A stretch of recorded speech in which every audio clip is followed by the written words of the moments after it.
Professor Federico Stuznegger, and members of this distinguished audience. Good morning, and thank you, Professor, for that very quick presentation, which, yes, of course, was somewhat of a music to our ears.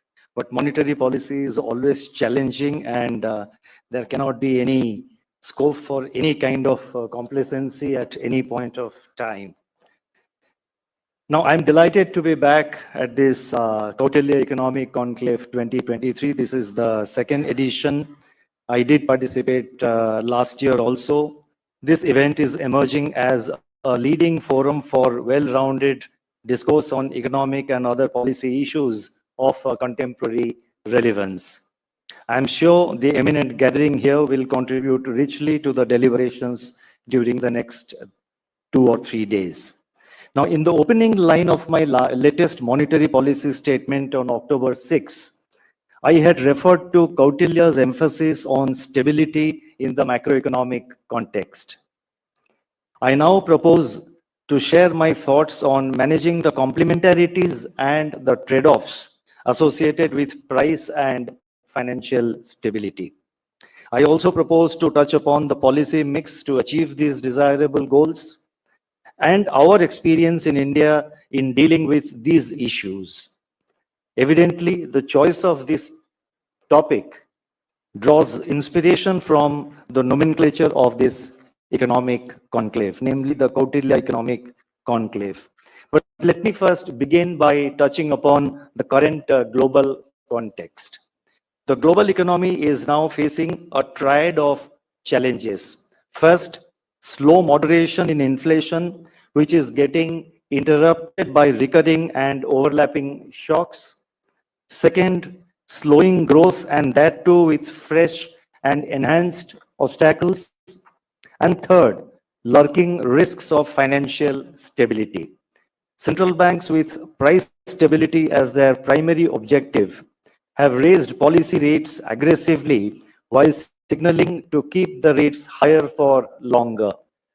Some of the central banks have indeed taken a pause on rate hikes also. Financial stability concerns, along with other factors, have conditioned this pursuit following the recent banking sector turmoil in some advanced economies. Financial markets have become highly sensitive to every piece of new information. Policy making has become extraordinarily complex in the middle of such confluence of factors. Increasingly, central bankers face tensions between doing too little or doing too much. While several central banks may prefer the prudence of overkill, somewhat embodied in higher for longer policy stances, financial instability risks rise up to restrain them. With every shock, such as the recent simultaneous surge of crude oil prices, bond yields, and the US dollar, additional dimensions of policy dilemma present themselves and hamstring the responses of the central banks. In such a situation, conflict may arise between the requirements of price and financial stability. But policymakers have to deftly trade a fine balance, as it is important to recognize that price and financial stability reinforce each other in the medium to the long term.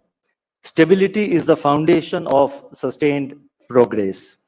As Kautilya explained long ago, and he puts first a question and then he answers it, and I quote, Kautilya first asks, which is preferable, an immediate small gain or a large gain in the future? And then he goes on to answer. He says that a large gain in the future is preferable if it is like a seed yielding fruit in the future. Against this background, let me start with the evolution of the idea of price and financial stability in the global context. The role of central banks had, as all of you would be aware, had evolved by the 19th century as they came to be recognized primarily as the lender of the last resort. Now, this lender of the last resort principle remains the cornerstone of modern central banking, and its scope has widened over time to encompass financial stability. And this financial stability is in respect of, as you would know, markets and financial institutions. Historically, therefore, financial stability has been the core remit of central banks, involving both prevention and management of financial crises. By the second half of the 20th century, inflation surges worldwide caused by post-war fiscal activism and recurring oil price shocks in the backdrop of stagnating economic activity resulted in price stability being recognized as the prime objective of central banks. As inflation targeting gained ground from the early 1990s, a widely accepted view emerged that monetary policy should primarily or perhaps solely focus on price stability, with financial stability falling in the domain of prudential regulation and supervision. Price stability was increasingly seen as the best guarantee of financial stability. The extended period of steady growth and low and stable inflation during the so-called Great Moderation era of 1990s and early 2000s lulled central banks into a sense of complacency with regard to regulation and supervision of the financial system. Quietly and in parallel, the seeds of financial instability were germinating. Soon, therefore, the conventional wisdom of price stability being an automatic stabilizer of the financial system got wiped off in favor of the view that price stability on its own would not necessarily safeguard financial stability. This view was further reinforced by the global financial crisis of 2008. Governor Subba Rao in 2012 acknowledged this, stating that, and I quote, "The global financial crisis, followed by the Eurozone debt crisis, has changed the theology of central banking in a fundamental way. The orthodoxy of central banking before the 2008 crisis was single objective, price stability, single instrument, short-term interest rate. The crisis came as a powerful rebuke to central banks for having neglected financial stability in their single-minded pursuit of price stability," unquote. During the global financial crisis, central banks globally undertook large-scale monetary stimulus to depress interest rates to ultra-low levels and rekindle the animal spirits among investors and households. These measures were aimed at restoring financial stability in the near term, but ended up threatening the future of price stability, thus posing an intertemporal trade-off between price and financial stability. In other words, the large-scale monetary and fiscal accommodation undertaken to address financial stabilities during the global financial crisis and in the period thereafter sowed the seeds of inflationary pressures in the subsequent years. In the meantime, central banks become more proactive on issues of financial stability. Now, central banks again faced a trade-off between price and financial stability during the COVID-19 pandemic, as economic activity came to a standstill amidst elevated global commodity prices and disruption of supply chains. As the global financial system became awash with stimulus-injected liquidity, concerns were raised about the implication of the liquidity glut for price stability. With the commencement of the war in Ukraine, these concerns materialized and inflation surged to 40-year high levels. The unprecedented rate hikes, which was undertaken by central banks, have resulted in large erosion in profitability of some banks in the advanced economies. Obviously, these banks had not adequately factored in the interest rate risks associated with a reversal of the accommodative policy stance pursued by the central banks during the pandemic. The collapse or the failure of some of these banks, particularly in the advanced economies, demonstrated the reverse causality of the trade-off mentioned earlier. In other words, the measures undertaken during the global financial crisis to restore financial stability sowed the seeds of future price instability risks. While this time around, after the pandemic and the war in Ukraine, the measures to address price stability led to concerns relating to financial instability in some parts of the world. Summing up, the last 2 decades have revealed multiple linkages running between financial stability to price stability and vice versa. Measures for promoting financial stability can complement or constrain monetary policy depending upon its usage. And this is very important. Eventually, what matters is the usage of various instruments in the pursuit of financial stability and price stability. Now, financial stability measures aimed at, and I would now like to elaborate. Financial stability measures aimed at effective regulation and supervision of banks, non-banking financial companies, that is like NBFCs, and markets can enhance monetary transmission and help achieving price stability. Whereas, on the other hand, financial stability measures via extraordinary monetary expansion, if not corrected timely, can jeopardize price stability. Similarly, the linkage from price to financial stability also operates in 2 ways. First, I talked about financial stability to price stability, and now I'm focusing on, on the linkage from price to financial stability, and I would like to see how it operates. Now, it operates in 2 ways. First, extended period of low and stable inflation could lead to financial instability through complacency loop, as explained earlier, and prolonged periods of depressed growth can keep prices in check, but they could also lead to financial instability. Second, periods of high inflation that are addressed by strong monetary policy tightening can deter financial stability if interest rate risks are not adequately factored in. It is therefore evident that the relationship between price stability and financial stability depends upon the policy choices that we make.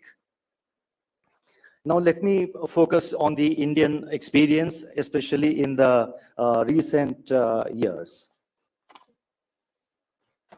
The Reserve Bank, with its assigned responsibility to maintain monetary stability and price stability, also has the larger responsibility of maintaining financial stability, as it is the regulator and supervisor of the banks and other non-financial sector entities like the NBFCs and the like, and also the financial markets. Unlike price stability, financial stability is not specifically defined and it's not explicitly quantifiable. Now, inflation, you can say that the target is 4% or 5% or 2%, whatever. But how do you define financial stability and how do you quantify financial stability is something which is not possible. Particularly the quantification of financial stability, it's not, I mean, at least I have not come across any such formulation. Now, as a result, it has been interpreted, that is, financial stability has been interpreted subjectively, specific to context and circumstances. My illustrious predecessor, Governor Y.V. Reddy, defined financial stability in central banking parlance as, and I quote, financial stability refers to the smooth functioning of financial markets and institutions. It does not mean absence or avoidance of crisis, but presence of conditions conducive to efficient functioning without serious disruption. I would now like to touch upon the recent years, how the Reserve Bank has, managed this trade-off which we face at times, the complementarity between financial and price stability. Now, the unique combination of the Reserve Bank's responsibility of being in charge of monetary policy making and also being the regulator of the financial sector and having, macroprudential regulation, microprudential supervision, entrusted to it. Now, this combination functions of the Reserve has enabled the Reserve Bank to focus both on financial and price stability, even during the recent years of multiple overlapping and unprecedented shocks coming one after the other. I'm referring to the post-ILFS crisis, COVID-19 pandemic, war in Ukraine, unparalleled tightening of interest rates, and financial volatilities in that order which we have witnessed in the recent years. Now, following the collapse of the ILFS in the second half of 2018, almost the entire 2019, so far as Reserve Bank is concerned, the entire 2019 necessitated taking measures to intensify the supervision of the NBFCs, close monitoring of their liquidity and stability conditions, infusing system liquidity through innovative instruments like currency buy-sell swaps, which we undertook in March and April 2019, restoring market confidence through appropriate communication and backing it up with actual action on several fronts. Now, during the entire 2019, the financial markets had almost frozen, liquidity had tightened, and what is more, there was a kind of a crisis of confidence in the financial markets. So the whole of 2019, we were monitoring the activities of the functioning of the non-bank finance companies, that is the NBFCs, both at the aggregate and systemic level, as well as at the level of individual entities. We were monitoring their stability conditions, we were monitoring their asset liability conditions, we were monitoring the liquidity, the inflow, outflow of liquidity. There was a kind of a commitment. In fact, literally, I remember having stuck my neck out when one of the post-monetary policy conferences, press conferences that year, somewhere in June, where, when several questions were asked by the media, and there was a kind of, I could see that there was a crisis of confidence. In fact, I literally stuck my neck out and the neck of the Reserve Bank when I made a commitment that it will be our endeavor to ensure that there is no more failure of a large or a major non-bank finance company. It was a big challenge for our supervision team, for our regulation team in Reserve Bank, but I'm happy to share with you that whatever commitment we made, we were able to maintain that, and that was possible because of intensive monitoring, intensive supervision, almost on a weekly basis, and backing it up with actual action in terms of regulatory measures. When COVID-19 pandemic scarred the global economy, now I would like to move on. When COVID-19 pandemic scarred the global economy, including India, our response was swift and decisive. We put in place business continuity measures even before the nationwide lockdown was announced, and the quarantine facility that we set up to run the financial market operations, it's already well known, so I am not elaborating on that. The policy repo rate was reduced sizably by 115 basis points in a span of 2 months, that is between March and May 2020. Unlike advanced economy central banks, which eased rates close to the zero lower bound, we did not reduce the policy repo rate below our inflation target of 4%. Financial conditions were eased substantially by further reducing the reverse repo rate, which lowered the floor rate of the Reserve Bank's liquidity adjustment corridor. This became the effective anchor of money market rates. In addition, liquidity enhancing measures equivalent to 8.7% of GDP were announced. Our liquidity measures were unique in several ways. Liquidity was provided only through Reserve Bank's counterparties, that is banks.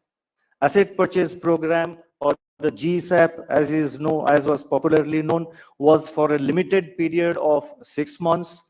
Collateral standards were not diluted while offering lending facilities, and most of these liquidity injection measures were targeted and had pre-announced sunset clauses, which helped in their orderly unwinding.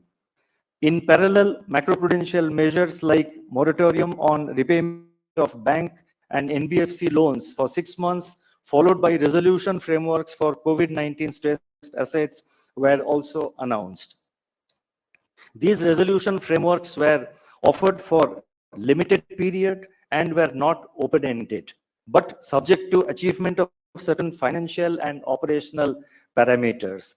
It may be noted that all these measures which we took during the pandemic and immediately thereafter, it may be noted that all these measures were nuanced, keeping in mind the price and financial stability challenges they may created in the future. Every decision that we took, we were weighing it from the perspective of what risks it will pose to financial stability, what risks it will pose to price stability going forward.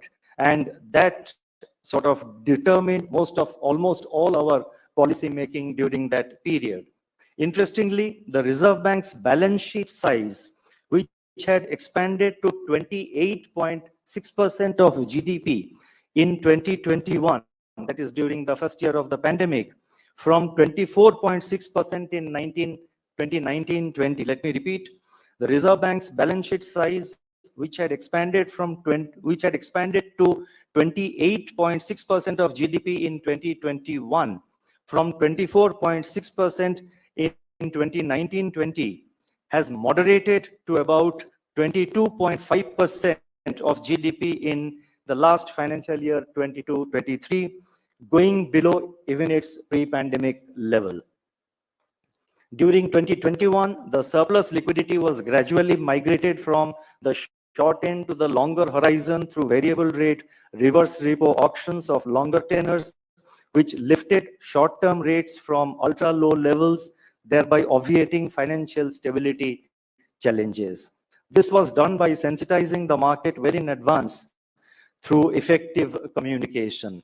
The period since the onset of the pandemic was an example of how the Reserve Bank could effectively address macro stability consideration of maintaining price stability through conventional and unconventional monetary policy within the flexibility provided by the flexible inflation targeting framework, while also addressing financial stability considerations simultaneously.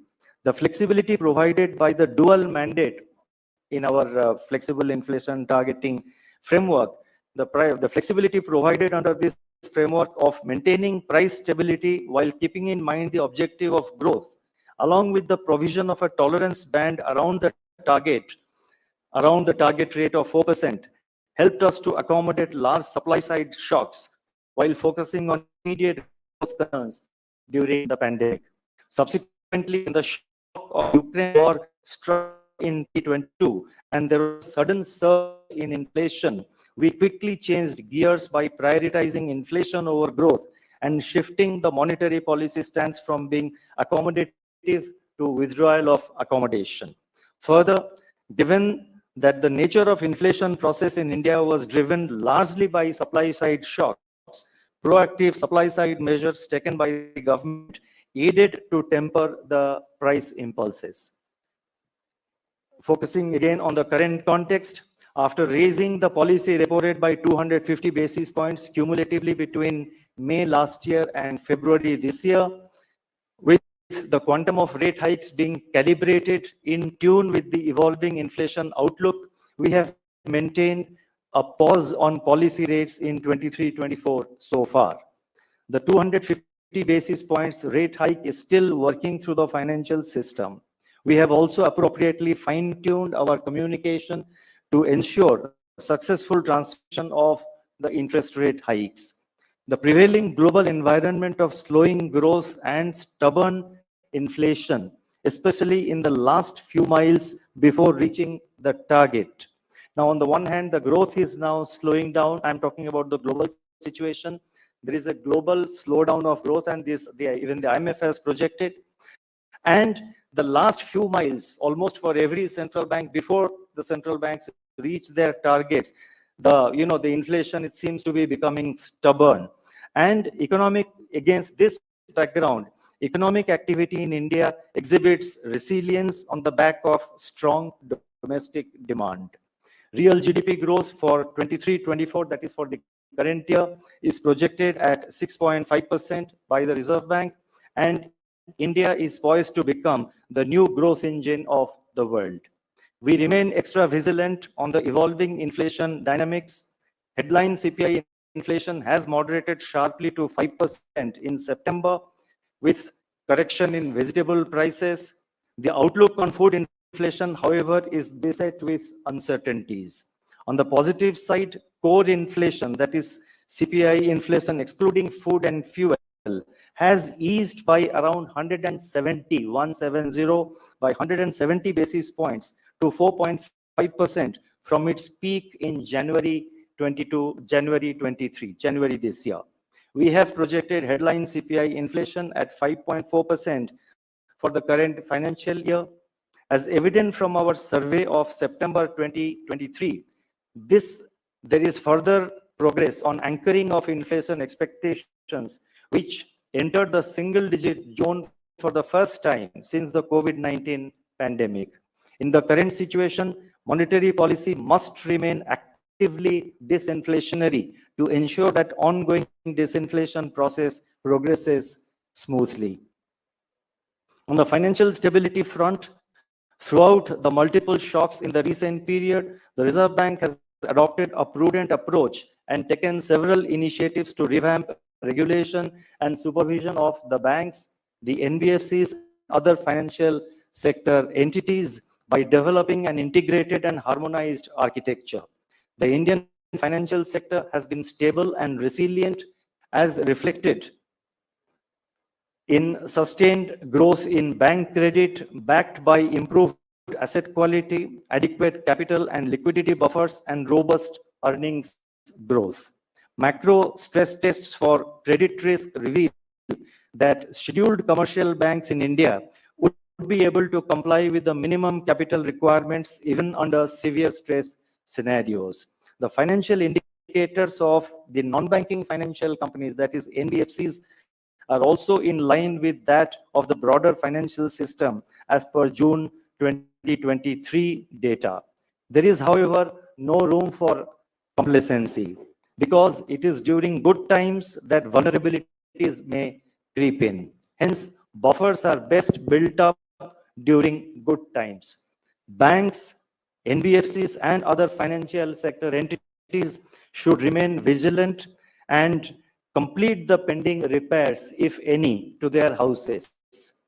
Roofs need to be fixed, walls need to be further strengthened, and foundations need to be augmented when the weather is good to withstand potential adverse weather events in the future. Let me now conclude. Price stability and financial stability, they complement each other. In fact, price stability is an anchor for financial stability, but the trade-off between the two becomes a close call at times. It has been our endeavor in the Reserve Bank to manage these complementarities and trade-offs as efficiently as possible, while according priority to price stability, keeping in mind the objective of growth as mandated under the law. We treat financial stability as non-negotiable.